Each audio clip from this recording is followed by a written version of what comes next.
اپنے چینل پر آپ کو ویلکم کہتے ہیں۔ روزانہ نئی کہانی سننے کے لیے اس چینل کو سبسکرائب کر لیجئے۔ شکریہ۔ آدھی رات کا وقت تھا۔ میں گہری نیند میں تھی کہ اچانک مجھے محسوس ہوا کہ میرے علاوہ کوئی اور بھی موجود ہے۔ میں نے آنکھیں کھولیں اور اندھیرے میں گھور گھور کر دیکھنے لگی تو میں نے دیکھا کہ کوئی سایہ سا حرکت کرتا محسوس ہوا۔ وہ جو بھی تھا اس نے نقاب پہنا ہوا تھا۔ کمرے میں موجود ہلکی سی روشنی سے مجھے اندازہ ہو گیا تھا اس سے پہلے کہ میں چیخ مارتی اس نے میرے منہ پر مضبوطی سے ہاتھ رکھا تاکہ میں چیخ بھی نہ سکوں۔ اس نے میرے کان کے قریب ہو کر سرگوشی کی۔ میں نے جب سے تمہیں دیکھا ہے میں تو تمہارا دیوانہ ہو گیا ہوں، مگر میں تمہارے گھر کے آس پاس بھی نہیں بھٹکتا تھا۔ تمہارے شوہر کے پاس ہر وقت موت کا سامان ہوتا ہے، مگر آج وہ گھر پر نہیں ہے تو میں تم سے کہنے آیا ہوں کہ میں تم سے محبت کرتا ہوں۔ بتاؤ کیا تمہیں میری محبت قبول ہے؟ اس نقاب پوش نے پوچھا۔ میرا نام فائزہ ہے، میں شہر کی رہنے والی لڑکی تھی، مگر میری شادی گاؤں میں اس وجہ سے ہوئی کہ خاندان میں میرے لیے اس کے علاوہ کوئی اور رشتہ نہیں تھا۔ میرے والدین میری شادی خاندان سے باہر نہیں کرنا چاہتے تھے کیونکہ ہمارا خاندان سے باہر لڑکی دینے کا رواج نہیں تھا۔ ہمارا گاؤں میں زیادہ آنا جانا نہیں ہوتا تھا۔ میں تو کبھی بھی گاؤں میں نہیں گئی تھی کیونکہ مجھے وہاں جانے کا بالکل شوق نہیں تھا۔ میں شہر میں ہی پلی بڑھی تھی، تعلیم حاصل کی تھی، میں نے ایم اے کیا تھا۔ خاندان کی کسی اور لڑکی نے اتنا نہیں پڑھا تھا جتنا کہ میں نے۔ سبھی کی تعلیم مڈل تک ہی تھی کیونکہ گاؤں میں ایک ہی اسکول تھا جو کہ مڈل تک تھا۔ ایسا نہیں تھا کہ میں نے شان و شوکت کی زندگی شہر میں گزاری تھی، مگر یہ بھی سچ تھا کہ میں گاؤں کے ماحول کی عادی نہیں تھی۔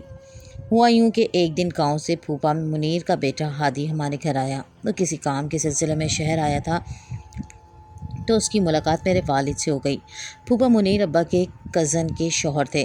میرے والد اسے گھر لے آئے اور وہ پہلی بار ہمارے گھر آیا تھا۔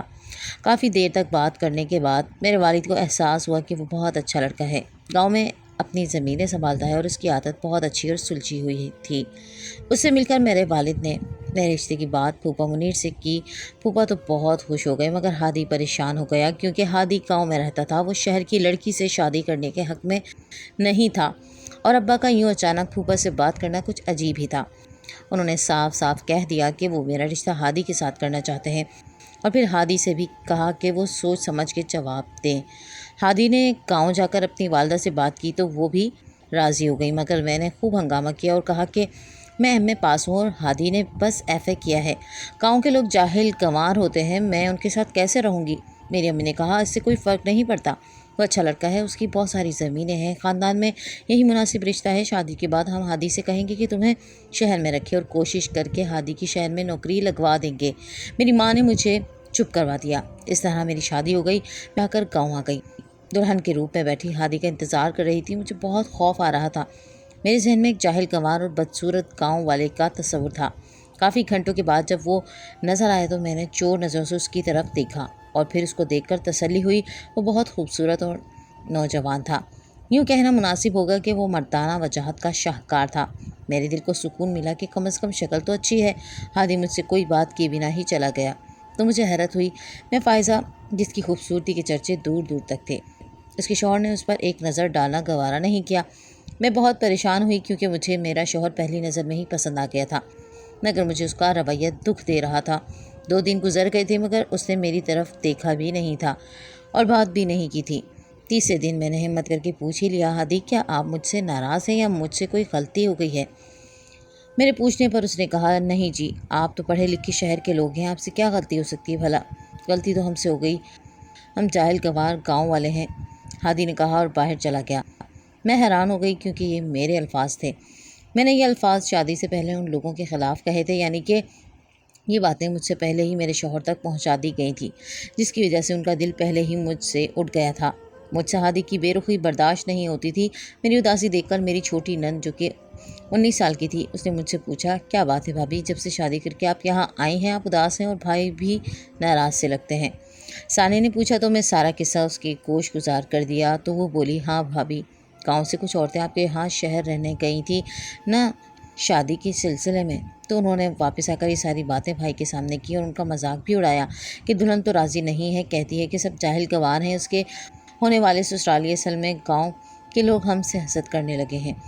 آپ سے رشتہ ہونے کی وجہ سے، ثانیہ نے بتایا۔ تو مجھے پریشانی ہوئی اور بولی یقین کرو ثانیہ، میں نے تو ویسے ہی کہا تھا، میرا مطلب نہیں تھا، بس گاؤں کا نام سن کر اس تصور ذہن میں آ گیا۔ اب ہادی کو کیسے راضی کروں؟ میرے پریشان ہونے پر ثانیہ بولی بھابھی آپ بھیا سے معافی مانگ لیں، جو کچھ آپ نے ان کے بارے میں کہا، جب تک آپ بات نہیں کریں گی بات نہیں بنے گی، کیونکہ میں بھائی کو جانتی ہوں، وہ بہت ضدی طبیعت کے ہیں۔ ثانیہ نے کہا تو میں نے اس پر عمل کیا۔ رات کو جب ہادی سونے کے لیے کمرے میں آیا تو میں ان کے پیروں کے پاس بیٹھ گئی اور اپنے رویے کی معافی مانگی۔ ہادی مجھے معاف کر دے، میرا وہ مطلب نہیں تھا، میں نے تو ایسے ہی ایک بات کی تھی اور عورتوں نے غلط انداز میں آپ کو بتایا۔ مجھے آپ کی محبت چاہیے اور کچھ نہیں، آپ کی بے رخی مجھے اذیت دے رہی ہے۔ میں ان کے پیروں میں بیٹھی رو رہی تھی۔ پہلے تو وہ حیران ہوئے، پھر مجھے اپنے ساتھ بٹھایا اور بولے میں واقعی تمہاری باتوں کی وجہ سے بہت دکھی ہوا تھا، مگر اب تمہیں اپنی غلطی کا احساس ہو گیا ہے تو یہ بات مجھے اچھی لگی ہے۔ ہادی نے مجھے معاف کر دیا اور پھر ہم ہنسی خوشی رہنے لگے۔ مجھے گاؤں کے کام کاج میں بہت مسئلہ ہو رہا تھا، سخت گرمی میں مجھ سے لکڑیوں کی آگ میں کھانا نہیں بنایا جاتا تھا۔ تبھی ایک دن میں نے ہادی سے کہا ہم شہر میں رہنے نہیں جا سکتے، آپ کے پاس تو اتنا پیسہ ہے اور اتنی ساری زمینیں بھی۔ میرے کہنے پر ہادی چڑ گئے اور بولے اس لیے شہر کی لڑکی سے شادی نہیں کرنا چاہتا تھا، مجھے اپنا گاؤں بہت عزیز ہے اور میں یہیں رہنا چاہتا ہوں، شہر نہیں رہنا چاہتا، تم بھی شہر کا دماغ سے خیال نکال دو۔ ہادی نے کہا تو میں مایوس ہو گئی۔ کوئی بھی بحث اب فضول تھی کیونکہ ہادی اپنی بات پر قائم رہنے والا تھا۔ وہ مجھ سے محبت کرتا تھا مگر وہ یہ چاہتا تھا کہ میں اس کے ساتھ ساری زندگی گاؤں میں رہوں۔ میرے لیے گاؤں میں رہنا دشوار تھا، گرمی بہت زیادہ ہوتی، کام کرنا بہت مشکل ہو جاتا۔ خیر جو بھی تھا میں نے اسے اپنی قسمت سمجھ کر قبول کر لیا۔ ہمارے ساتھ ہادی کی تایا کا بیٹا عمیر بھی رہتا تھا۔ وہ یتیم تھا، اس کے والدین نہیں تھے، میرے سسر اور ساس نے اس کو بیٹوں کی طرح پالا تھا۔ ثانیہ بھی اسے بھائی کہتی تھی۔ ایک دن میں لکڑیاں توڑ رہی تھی تو عمیر نے آ کر میرے ہاتھ سے لکڑیاں لے لیں اور ساری لکڑیاں ایک منٹ میں توڑ کر میرے سامنے رکھ دیں اور چپ چاپ نظریں جھکاتا وہاں سے چلا گیا۔ پھر کچھ دن بعد وہ چولہا اور سلنڈر لے آیا۔ اس نے مجھ سے کچھ نہیں کہا، وہ مجھ سے بات تک نہیں کرتا تھا۔ اس نے ثانیہ سے کہا کہ یہ میرے لیے ہے کیونکہ میں آگ میں کھانا پکانا نہیں جانتی، اس لیے میں حیران تھی کہ یہ خیال تو ہادی کو کرنا چاہیے تھا۔ خیر اس کے بعد میں سلنڈر میں کھانا پکانے لگی، میرے لیے آسانی ہو گئی۔ میں نے محسوس کیا کہ عمر بہت اچھا انسان ہے اور میرا بہت خیال رکھتا ہے۔ 1 سال کے بعد ثانیہ کی بھی منگنی ہو گئی اور میں کام کاج کے لیے تنہا رہ گئی۔ تب عمیر ایک چھوٹی لڑکی لے آیا جو 15 سال کی تھی۔ وہ کام میں میرا ہاتھ بٹاتی اور عمیر اسے پیسے دیتا اور میں سوچ رہی تھی کہ یہ خیال بھی ہادی کو ہی کرنا چاہیے تھا مگر عمیر نے کیا۔ وہ مجھ سے بات تو نہیں کرتا تھا مگر میری عزت بہت کرتا تھا، مجھے دیکھ کر نظریں جھکا لیتا۔ پھر ایک دن کچھ ایسا ہوا کہ میری ساس کی طبیعت خراب ہو گئی۔ ان کو دل کا مسئلہ تھا، جبکہ میرے سسر پھوپھا منیر تو پہلے ہی معذور ہو کر بستر پر پڑے تھے۔ ایک حادثے میں ان کی ایک ٹانگ ٹوٹ گئی تھی اور وہ چلنے کے قابل نہیں رہے تھے اور سہارے سے چلتے تھے۔ ہادی نے مجھ سے کہا کہ میں گھر پر ہی رہوں، وہ دونوں شام میں واپس آ جائیں گے۔ یہ سن کر مجھے تسلی ہوئی، یہ بھی ہو سکتا ہے کہ رہنا پڑ جائے۔ ہادی نے مزید کہا اور بولے کہ کمرے کی کنڈی لگا کے سو جانا، ڈرنے کی ضرورت نہیں ہے۔ ہادی نے کہا کہ عمیر چھت پر سوتا ہے، گھر کی حفاظت کا ذمہ اس کے پاس ہے، سو مجھے کسی قسم کا خوف نہیں تھا۔ شام ہوئی تو میں نے انتظار کیا کہ شاید ہادی واپس آ جائے مگر وہ نہیں آئے تو میں سمجھ گئی کہ انہیں ہسپتال میں رہنا ہوگا۔ ہادی نے میسج کر کے بتایا کہ وہ آج نہیں آئے گا کیونکہ واپسی کے ٹکٹ نہیں ملے، وہ میرے میکے میں رات گزاریں گے۔ میں نے ہادی کا میسج پڑھا اور پھر اپنے کمرے میں آ کر کمرے کا دروازہ بند کیا اور سو گئی۔ آدھی رات گزری ہوگی کہ پیاس کی وجہ سے میری آنکھ کھلی، میرے پاس پانی نہیں تھا، پانی باہر مٹکے میں تھا۔ میں کمرے سے باہر نکلی، مٹکے سے پانی پیا، مجھے خوف نہیں تھا، سو میں واپس کمرے میں واپس آ گئی۔ لیکن میں دروازہ بند کرنے ہی لگی تھی کہ کسی نے مجھے دبوچ لیا۔ وہ جو بھی تھا اس نے نقاب پہنا ہوا تھا کیونکہ کمرے میں موجود ہلکی سی روشنی سے مجھے اندازہ ہو گیا تھا۔ اس نے میرے منہ پہ ہاتھ رکھا اور میرے کان کے قریب آ کر سرگوشی کی اور مجھ سے کہنے لگا میں تم سے محبت کرتا ہوں۔ میں تو خوف سے لرز رہی تھی، نہ جانے وہ کون تھا، موقع دے کر مجھے برباد کرنے آیا تھا۔ میں نے جھٹکے سے اس شخص کو دھکا دیا اور خود کو آزاد کرنے میں کامیاب ہو گئی اور بھاگ کر پھوپھا منیر کے کمرے میں چلی گئی۔ ان کے کمرے میں بھی کنڈی نہیں تھی، دروازہ ٹوٹا ہوا تھا، وہاں پر پھوپھا سو رہے تھے۔ میں ان کی چارپائی کے پیچھے چھپ گئی، مجھے خوف تھا کہ کہیں وہ یہاں بھی نہ آ جائے۔ میں نے سوچا کہ اگر وہ اندر آیا تو میں اپنے سسر کو جگا دوں گی، بے شک وہ معذور تھے مگر ان کو جاگتا دیکھ کر نقاب پوش ضرور ڈر جاتا۔ میں نے ساری رات خوف کے مارے چارپائی کے قریب بیٹھ کر جاگ کے گزار دی۔ صبح کمرے میں روشنی پھیلی تو میں اپنے کمرے میں گئی اور کنڈی لگا کے سو گئی۔ میرا جوڑ درد کر رہا تھا۔ ساری رات بیٹھنے کی وجہ سے میں سخت بخار اور جسم درد میں مبتلا تھی۔ اگلے دن دوپہر تک ہادی واپس آ گیا تھا۔ میں نے ہادی کو رات والے واقعے کے بارے میں کچھ نہیں بتایا۔ میرے خیال سے اسے بتانا مناسب نہیں تھا، کیونکہ وہ پہلے سے ہی عجیب شخصیت کا مالک تھا، الٹا مجھ پر ہی شک کرتا تو میرا رہنا دو بھر ہو جاتا۔ مگر میں اس نقاب پوش کے بارے میں جاننا چاہتی تھی کہ آخر وہ کون تھا جو میرے کمرے تک آ گیا تھا۔ صبح جب عمیر چائے پینے کے لیے چھت سے نیچے آیا تو اسے دیکھ کر میرے ذہن میں جھماکا ہوا۔ میرے ذہن میں ایک دم سے خیال آیا کہ نقاب پوش عمیر ہی تھا، جو دنیا کے سامنے تو اچھا بنتا تھا، مگر موقع پاتے ہی اس نے اپنی اصلیت دکھا دی، کیونکہ عمیر کے سوا کوئی ایسا نہیں تھا جس نے شادی کے بعد مجھے دیکھا ہو۔ ہادی بہت غیرت مند تھا اور مجھے پردہ کراتا تھا، اور ہمارے گھر کے سامنے کوئی مرد نہیں آتا تھا۔ ہادی سے گاؤں والے ڈرتے تھے، بلکہ سارے گاؤں کے مرد کا یہی حال تھا۔ غیرت کے معاملے میں کوئی کسی کے گھر نہیں جاتا تھا۔ سب ایک دوسرے کے جذبات اور احساسات سمجھتے تھے کہ سب کی بہنیں بیٹیاں ہیں۔ مجھے شک نہیں تھا، یقین تھا کہ وہ عمیر ہی تھا۔ میں موقع پا کر چھت پر عمیر کے پاس گئی اور بولی، عمیر مجھے تم سے ایک ضروری بات کرنی ہے۔ میں نے سختی سے کہا تو وہ اٹھ کر کھڑا ہو گیا۔ جی بولیے، میں سن رہا ہوں، عمیر نے کہا۔ تم کیا سمجھتے ہو، تم آدھی رات کو نقاب پہن کر چھپ کر میرے کمرے میں گھس آؤ گے اور میں تمہیں پہچان نہیں پاؤں گی؟ ہاں، میں نے تمہیں پہچان لیا تھا۔ تم رات کو میرے کمرے میں آئے تھے نقاب پہن کر اور مجھ سے بدتمیزی کی۔ میں نے کہا تو وہ حیران ہو گیا اور بولا کہ آپ کا مطلب ہے کہ رات کو کوئی آپ کے کمرے میں آیا تھا اور آپ یہ بات مجھے اب بتا رہی ہیں؟ آپ نے رات کو کیوں نہیں بتایا؟ میں اسے بھون دیتا، ابھی جا کر ہادی بھائی کو ساری بات بتاتا ہوں۔ عمیر نے کہا تو میرے پاؤں تلے سے زمین نکل گئی۔ اگر اس نے ہادی کو بتا دیا تو میرے لیے مصیبت ہو جائے گی۔ خبردار، اگر تم نے ہادی سے کچھ بھی کہا تو وہ تمہیں بھی جان سے مار دے گا اور مجھے بھی، الٹا مجھ پر شک کرے گا۔ میں صرف تمہیں دھمکی دینے آئی تھی کہ میں نے تمہیں پہچان لیا ہے۔ میں نے کہا آپ میری بات نہیں سمجھ رہی، یہ میری اور ہادی کی عزت پر حملہ ہے اور میں کیوں آپ کے کمرے میں آؤں گا، جو کہ میرے بھائی کی عزت ہے۔ اس نے کہا اگر تم نے ہادی کو بتایا تو میں اپنی جان دے دوں گی۔ میں ہادی کو جانتی ہوں، وہ شکی آدمی ہے۔ اور پھر میں نے رونا شروع کر دیا تو وہ چپ ہو کر بیٹھ گیا۔ ٹھیک ہے، آپ رونا بند کر دیں، میں ہادی کو کچھ نہیں کہوں گا، مگر اس شخص کو تلاش ضرور کروں گا جو میری موجودگی میں میرے ہی گھر گھس آیا اور ہماری عزت پر حملہ کیا۔ آپ میری بھابھی اور ہماری عزت ہیں، جو بھی ہے میں اسے جان سے مار دوں گا۔ عمیر نے کہا تو میں حیران ہو گئی۔ پھر مجھے احساس ہوا کہ شاید وہ عمیر نہیں تھا، میں اس پر یوں ہی شک کر رہی تھی۔ عمیر نے ہادی کے علم میں لائے بغیر ہی نقاب پوش کی تلاش جاری رکھی۔ اس دوران ہادی تو بالکل پہلے کی طرح تھا، مگر میں خوفزدہ تھی کہ کہیں خون خرابہ نہ ہو جائے، اور اگر اسے معلوم پڑ گیا کہ میں نے اسے اتنی بڑی بات چھپائی ہے تو وہ ضرور مجھ پر غصہ کرے گا۔ یہ بھی سوچے گا کہ میں نے عمیر کو یہ بات کیوں بتائی اور اسے کیوں نہ بتائی۔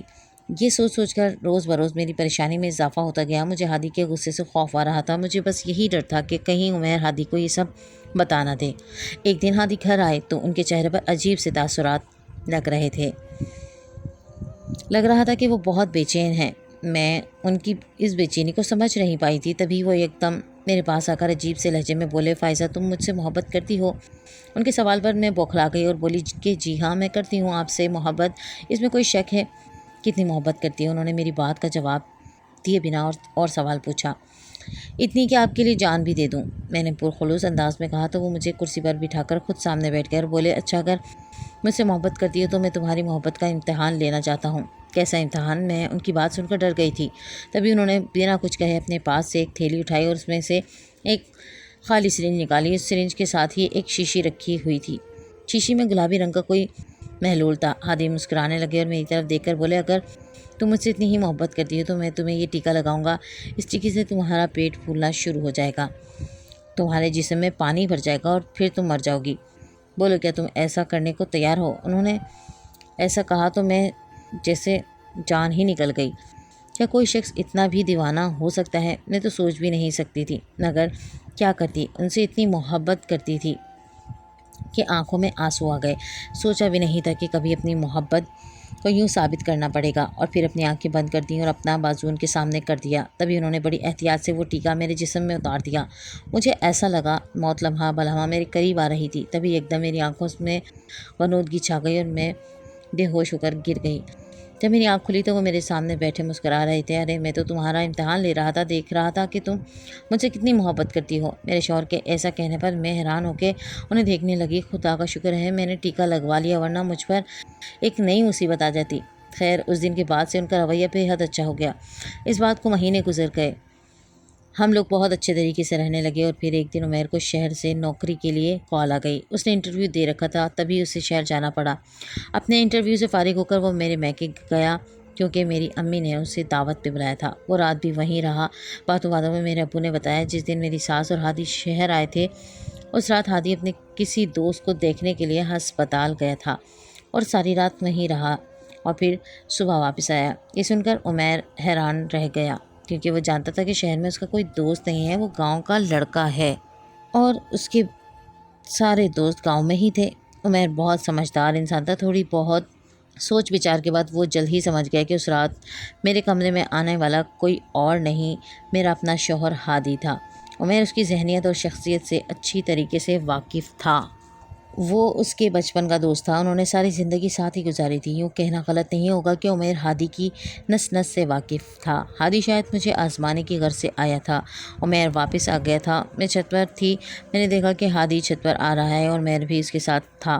چھت پر آتے ہی عمیر ہادی پر برس پڑا۔ میں سوچ بھی نہیں سکتا تھا ہادی کہ تم اتنی گری ہوئی حرکت کر سکتے ہو، اپنی بیوی کو آزمانے کے لیے آدھی رات کو نقاب پہن کے اس کے کمرے میں جاؤ گے؟ ہادی تم ایسا کیسے کر سکتے ہو؟ میں نے عمیر کو کہتے ہوئے سنا۔ عمیر بہت غصے میں تھا اور ہادی اس کے سامنے شرمندہ کھڑا تھا۔ پھر بولا، میں نے سوچا شہر کی لڑکی ہے، پتہ نہیں کیسا کردار ہوگا اس کا۔ ہادی کہہ کر چپ ہو گیا۔ اس نے بات مکمل نہیں کی تھی، غصے سے عمیر کا چہرہ سرخ ہو گیا۔ تم جانتے ہو اگر میں تمہیں دیکھ لیتا تو میں تمہیں گولی مار دیتا۔ میں تو یہی سمجھتا نا کہ تم کوئی چور ہو یا ڈاکو، گھر میں گھس آئے ہو۔ مجھے کیا پتہ تھا تم اپنی بیوی کا کردار آزمانے آئے ہو۔ میں نگاہ میں ایک دم ان کے سامنے آ گئی۔ ہادی، اس رات آپ نقاب پہن کر میرے کمرے میں آئے تھے؟ میں نے حیرت سے پوچھا۔ مجھے بہت دکھ ہوا کہ ہادی نے ایک بار میری محبت کو اور دوسری بار میرے کردار کو آزمایا۔ وہ سارے واقعات میرے ذہن میں چلنے لگے جو ہادی نے مجھے آزمانے کے لیے خود سے گھڑے تھے۔ اتنا عرصہ ساتھ رہنے کے باوجود بھی ہادی میرا کردار نہیں جان پائے تھے، نہ میری محبت پر یقین کر پائے تھے۔ میں غصے اور دکھ میں وہاں سے آ گئی۔ ہادی مجھ سے معافی مانگنے لگا، پھر کافی عرصہ یوں ہی گزر گیا۔ میں ان سے ناراض رہی۔ مجھے افسوس ہو رہا تھا کہ میں نے عمیر کو اتنی باتیں سنا دی تھیں، حالانکہ وہ اچھا تھا۔ مجھے بہت دکھ تھا ہادی کی اس حرکت کا۔ خیر کچھ عرصے کے بعد میں نے انہیں معاف کر دیا۔ ہم عورتیں اور کر بھی کیا سکتی ہیں؟ اگر ہم عورتیں اس طرح کا کوئی کام کر بھی لیں تو شوہر کے پاس ہمارے لیے کوئی معافی نہیں ہوتی، وہ ہمیں چھوڑ دیتا ہے، اس کے پاس دوسری شادی کا بہانہ آ جاتا ہے، جبکہ ایک بیوی کی مجبوری ہوتی ہے شوہر کو معاف کر دینا، اور میں نے انہیں معاف کر دیا۔ مگر میں سوچتی ہوں کہ میں کبھی اسے دل سے معاف کر پاؤں گی یا شاید کبھی نہیں۔ اگر دوبارہ ایسا حادثہ پیش آیا اور وہ ہادی نہ ہوا تو میرا شک تو اسی پر ہوگا۔ زندگی کبھی کبھار کتنے عجیب کھیل کھیلتی ہے۔ عورت کا دوسرا نام شاید مجبوری ہے۔ کیا ہم شہر کی لڑکیاں اتنی بے اعتبار ہوتی ہیں؟ کیا ہم اس لائق بھی نہیں ہوتی کہ ہم پہ بھروسہ کیا جائے؟ کیا کوئی بھی شہر کی لڑکی جو شوہر سے زیادہ پڑھی لکھی ہو، اس کا شوہر اسے یوں ہی آزمائے گا